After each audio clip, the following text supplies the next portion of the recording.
You know, there is still a law in place. This law was challenged mpaka Court of Appeal, I think. But the latest verdict of the court is that CDF ni halal. CDF is legal, CDF is procedural. I know, and by the way, now I'm speaking my opinion. And I want to declare, I don't see myself again being a member of parliament. Therefore, when I speak, I am not speaking with any interest. I'm speaking like any other Kenyan. Let me tell you, CDF, people may have issues with the constitution, with the procedure, with what, if you're oversighting, compromising, but I will tell you, please, wananchi, don't fight CDF. And this is one area, actually I said even at the burial of Baba, that there were very few areas where I disagreed with Baba. There are only two.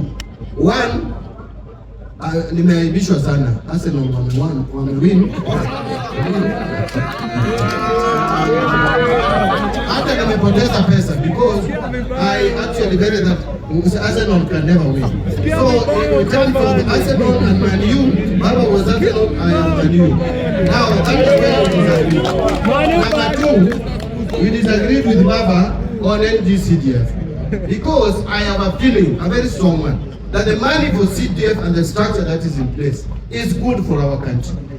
Without CDF, we would not have schools that we have today.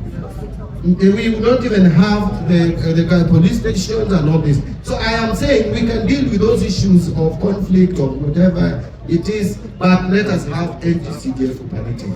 In terms of churches, mimi sitaki vita na Mungu. When it comes to matters of churches, my brother, I am very cautious. Whether they are misusing the money, hiyo ni kati yao na Mungu.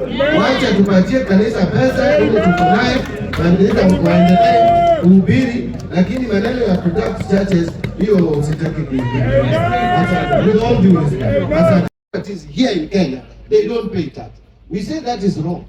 If you are selling your property, you are a non-Kenyan, and you are selling your property to another non-Kenyan, and you are gaining, you should pay as tax. The same way, when a Kenyan is selling property to another Kenyan, and he has made capital gain, he pays tax. So that is fairness, that is equity. There are so many people who have been using this country like a tax haven, and that is what we are trying to stop. Let us not use this country as a tax haven. How will crypto regulation affect privacy? I don't think there is any way that will affect privacy. What we want is the financial information. Because if you are in that space of cryptocurrency, you are making money, and it is now very popular. Now you go there to make money. Once you make money, we want you to declare the money you have made. Just like any other person selling mitumba is declaring. Like any other person selling fish is declaring, I have made this money. This part of it I have to give as tax. Why should people who are on cryptocurrency not do the same? That is not fairness. And one of the principles of taxation, and by the way, I did taxation very, very well. I understand taxation very well. The basic principle of taxation is fairness, equity, and then you come to simplicity. Finally, balancing digital taxation with growth and competitiveness. We have been very careful in ensuring that we don't overtax the digital space. That is why you remember there were a lot of proposals that were made in 2023 and 2024 finance bill, and Kenyans resisted. Kenyans went to the streets. We don't want to repeat the same mistake. We are trying to protect the digital space so that we remain competitive as a country. We are only, the taxes that are there, we are not even changing and varying them, so that we balance competitiveness. Kenya remains a competitive destination. Kenya is the business hub of this region. We don't want to lower our competitiveness. I hope nimejibu maswali. The danger with that is ukizoesha watu ati una budget corruption. Ukibudget 30% wataongeza another 30%. So before you know it, 100% will be corruption. So the best thing is not to budget for corruption. The best thing is to look for ways of how to deal with corruption. Remove it. How do you remove it? The one area that all Kenyans agree inaleta corruption kwa nchi ni sehemu inaitwa procurement. Procurement is where corruption ina reside. Because if you don't know someone who knows someone in government, huwezi pata kandarasi penye. Na hiyo ni sababu nilileta hii kitu inaitwa e-procurement. E-procurement has been resisted. But I will tell you, fortunately, now the government departments are accepting it. Because we have insisted that it must be implemented. 1st July, we have communicated to all government ministries. There will be no now excuse. You must go to e-procurement so that when tender is advertised, kila mtu anaona. Hata even if you're in the US, you can still submit your bids and tenders. And when it is being evaluated, everybody is seeing why company X is losing to Y. So that we don't have a situation where mtu anaenda anatoa makaratasi kwa documents zako, before you know it, you have lost. You are being told huku you did not attach PIN certificate, so you did not attach what. We are saying those things will be seen in the system. So e-procurement is one of them. The other one is what we call treasury single account. The government has been in a situation where we don't even know how much we have in the bank accounts. Today, we have consolidated and integrated our systems and have insisted on treasury single account. At the click of the button, at the treasury, I can tell you how much liquidity Kenya has. In all the banks, we now have that information. And that has helped us a lot to even discover that there was cases where people were paying even one invoice 3 times. That is now not going to. It's not happening now. Lastly, zero-based budgeting. Haijashika vizuri, but in the next budget, I am sure we will now have improved so that we do zero-based budget, where every money that you are asking from the treasury, you must justify. We have been having budgeting where, because I'm given 20 billion this year, now add me 5 billion, it is incremental. We are saying, no, start from the beginning, start afresh. And that is what we are going to do in the next budget. This budget, tumeanza, it is still struggling. I want to stop there and now deal with the NGCDF kidogo tu. Jeevanjee Gardens mara ya pili tena kutimiza ahadi yangu nilitoa mwaka uliopita wakati nilikuwa na engagement na bunge la wananchi juu ya 2025 finance bill. Niliwaambia na nikawaahidi ya kwamba nitarudi tena mwaka huu tuendelee kujadiliana finance bill ya 2026. It should be understood that this finance bill, I am happy that it has attracted the necessary attention that I wanted from it, because we need public engagement. It's a constitutional requirement. And a lot of things have been said, and that has made me understand that many people have read this finance bill.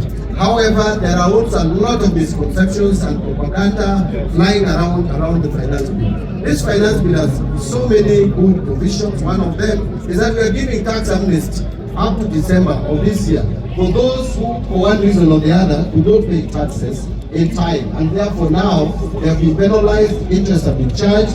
We are saying they can now pay principal sum and leave the rest is waived. And also taxing of pension for those beneficiaries.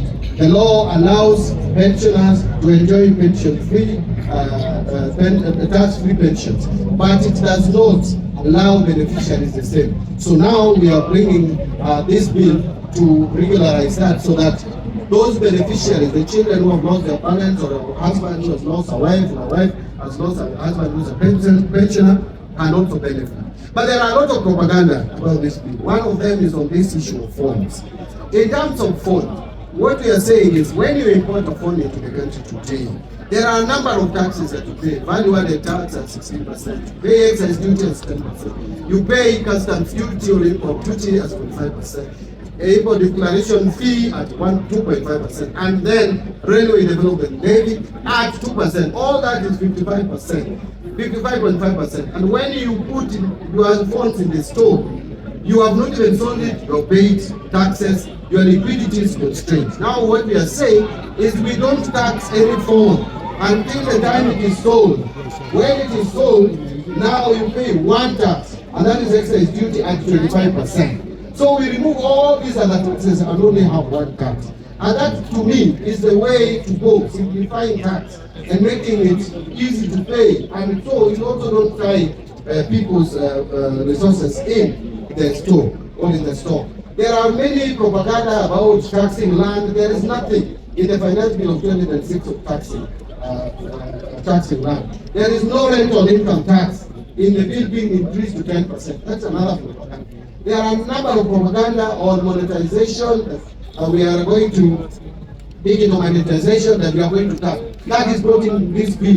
In this bill, we are only bringing virtual assets into the taxation bracket to expand the tax base, because virtual assets is a legislation that was passed the other day, and it is a new area, it's a new front for business. We are bringing them in for taxation.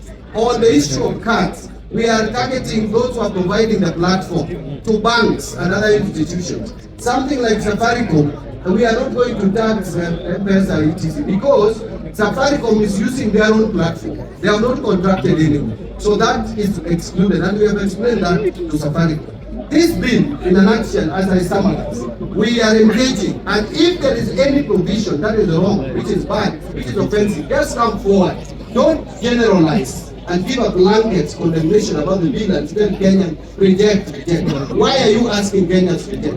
If you are a serious politician, an opposition leader, look at that bill and point out the flaws in the bill. Don't talk about what is not in the bill. If you want more to be added to the bill, just suggest and add this to the bill. But don't say reject it because such and such is not in the bill. That is not the way to legislate. Some of us have been legislators for long. That is not the way to legislate. I want to appeal to politicians who are stirring emotions and trying to incite people to go to the streets. That's not the answer. These young people are suffering, I know, but the answer to their problem is not to be in the streets and fight with the police. The answer to their problem is to look for those solutions by deliberate policy decisions. Where we are failing as a government, as an opposition, over-counter policy tell us this government of President Ruto is failing here, we could have done it better here. But lastly, don't tell us things that cannot work. Like Tuesday, there was this suggestion on fuel that you should do away with G2G. If you do away with G2G, you cannot guarantee supply of fuel in this country. Our neighbors now are struggling to get fuel. Kenya, at least we are getting it because we have an arrangement with 3 oil marketing funds. That would have not been possible if we didn't have this arrangement. Therefore, I want to conclude by saying that this government is responsive, it is a listening government. That is why I'm finding myself here today. No one dragged me here, no one pushed me here. I came to engage with fellow Kenyans. How is the welfare economy improving the economy as a whole? That is correct. You know, we cannot be a welfare nation because we don't have the economic muscle to be a welfare nation, like what US has and the others.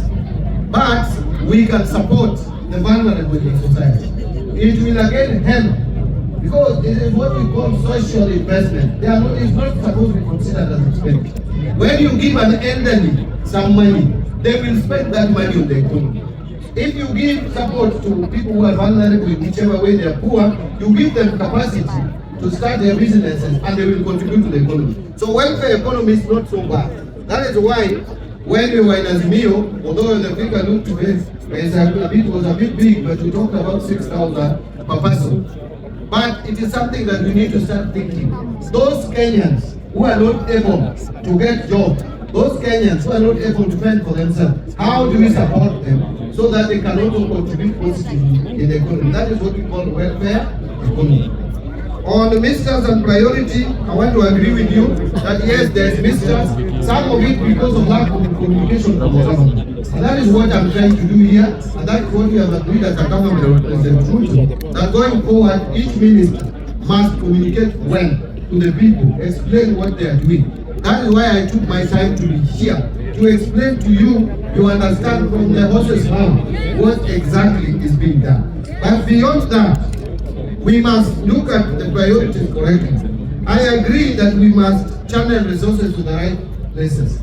I agree that we should continue paying examination fees. My only concern was, as we struggle, looking money for capitation to educate our children, why should we pay fees, examination fees for everybody, including Tutu Mbadi, for example? If we could have a system where people like Mbadi, like Pazaris here, can pay examination fees for their children. You know, Kenya tumefika mahali mtoto wangu akimaliza high school, yeye pia anaenda kukiu na watoto wa watu wengine ambao hawawezi for help. Why should my child go for help loan? Why can I educate my child? Hiyo help loan ikuwe why should the children of my brother go and queue for help? I don't understand it. And we need to talk as a country. But I'm not saying that we should stop paying examination fees. There are people who cannot afford. We should continue paying. Finally, on that, umeniuliza and I will not run away from it. Hii maneno ya State House. Sijui kwa nini watu wa Kenya wataki State House. You know, you may not like the occupant of State House, but that is an institution. You cannot have a State House that looks like a hospital place. Yes. Look at even the White House in America. It is being taken care of. Yes. And the President of America must be supported to deliver and talk to the people. I don't think it is right. I don't think it is right for a president to stay at State House for 5 years. We need a president who goes to see. Let me give you an example very quickly. Recently, mimi mwenyewe, si rais, mimi kama waziri, nilienda sehemu inaitwa Tana River. Nilipelekwa to a place where a bridge was supposed to be constructed. 2 bridges. Unapata, for so many years, the children who are crossing that river to go to school, they have not committed any crime. Wameenda kutafuta masomo, wana cross, wanakuliwa na mama. They are injured because they are using funny things to cross the river. Because someone has not seen the necessity of allocating 100 million to do a bridge. When I saw it with my eyes, I felt very bad. Unakuta wazee wanalia wakikuona wewe ndio waziri wa fedha. Wanalia juu wamepoteza watoto wao. If I did not go there, I would have not allocated that budget. If it was just brought to me here at Treasury building and there is a bridge in Tana River, 100 million, nikasema saa hii hatuna pesa, wacha hiyo tutaangalia next year. But because I went and saw myself, we managed to do. That is what we want with leaders. Leaders watembee.